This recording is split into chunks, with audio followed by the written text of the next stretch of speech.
In this video, I will be teaching you how to solve a homogeneous differential equation. Here we have the differential equation, the second derivative of y, notated as y double prime, plus the first derivative of y, notated as y prime, minus 2y is equal to 0. We are given the initial condition that y of 0 is equal to 1 and that y prime of 0 is also equal to 1. Let's get started. The first thing that we need to know is that the general solution of homogeneous differential equations is y is equal to e to the r times t power. Here we are going to have two solutions because we have two derivatives. This means that we are going to get one solution as y1 is equal to e to the r1 times t and y2, which is equal to e to the r2 times t. This is going to become y is equal to constant 1 times e to the r1 times t plus constant 2 times e to the r2 times t. Finding the derivatives of these general solutions, we get y prime is equal to c1 times r1 e to the r1t plus c2 times r2 e to the r2t. This is because when we take the derivative of e to the t, we get t prime times e to the t.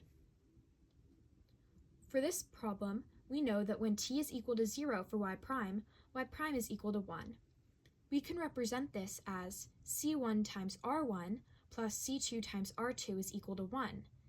That is because when t is equal to 0, r1 times t is also equal to 0, and e to the 0th power is always 1. Next, we find the second derivative by integrating this. Here we get c1 times r1 squared e to the r1t plus c2 times r2 squared e to the rt. This is because we are taking down the t prime once more when we take the second derivative, resulting in r squared for each of these equations. Now we're going to plug in the general solution to the differential equation and solve. Here we get 1 times c1 r1 squared times e to the r1t plus c2 r2 squared times e to the r2t. Plus, now we have the first derivative, which is c1 times r1 e to the r1t plus c2 times r2 e to the r2t. Now we're going to be subtracting the 2 times y, so we have minus 2 times c1 e to the r1 times t plus c2 e to the r2t, and the entire thing is equal to 0. Now we notice that we can factor out c1 times e to the r1 times t plus c2 e to the r2t. In doing so, we end up with c1e to the r1t plus c2e to the r2t times 1 times r1 squared plus r2 squared plus 1 times r1 plus r2 minus 2 times 1, which is equal to 0. Now we can divide both sides by c1e to the r1t plus c2e to the r2t. 0 divided by c1e to the r1t plus c2e to the r2t is still 0. Next, we simplify our factored form. Here we have r1 squared plus r2 squared plus r1 plus r2 minus 2 times 1 is equal to 0. Now we can notice that this equation actually takes on the form of ax squared plus bx plus c equal to 0, which is the formula for finding the roots of a quadratic equation. Here we have a, b, and c are actually the coefficients from our original homogeneous differential equation.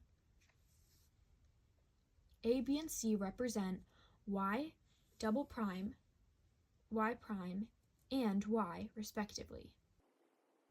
We know that r1 and r2 are solutions to this initial value problem. That means that they are going to be the roots of the quadratic equation we have just formed. So we are going to substitute in r and find the solution.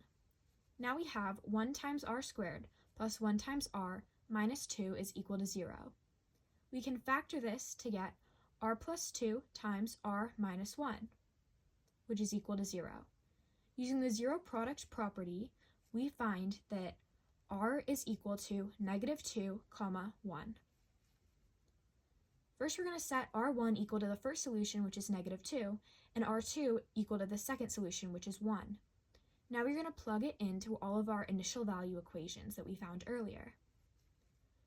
First, we get y of 0, which is equal to 1, is equal to c1 times e to the -2 times 0, because t is equal to 0, plus c2 times e to the 1 times 0, because again, e is equal to 0. We know that e to the 0th power is equal to 1.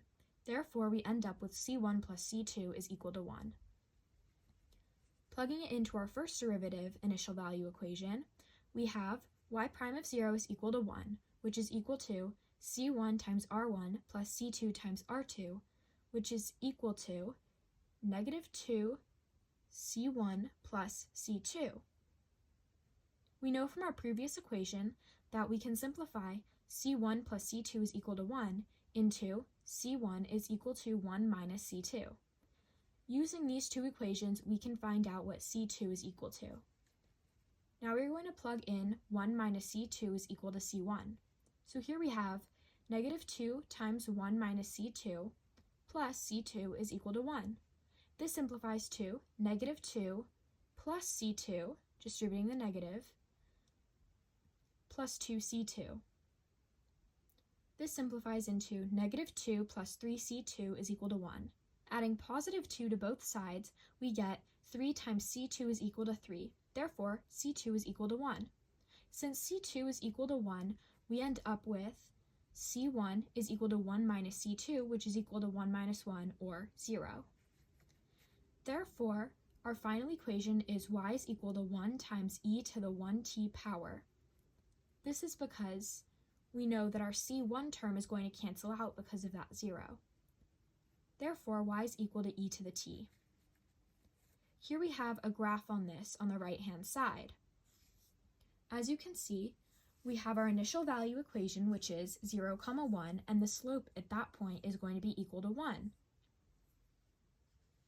Furthermore, we can see that as t approaches infinity, if we take the limit as t approaches infinity of e to the t, that is the equivalent of e to the infinity power, which is going to continue growing and therefore approaches infinity. Therefore, y approaches infinity. Thank you.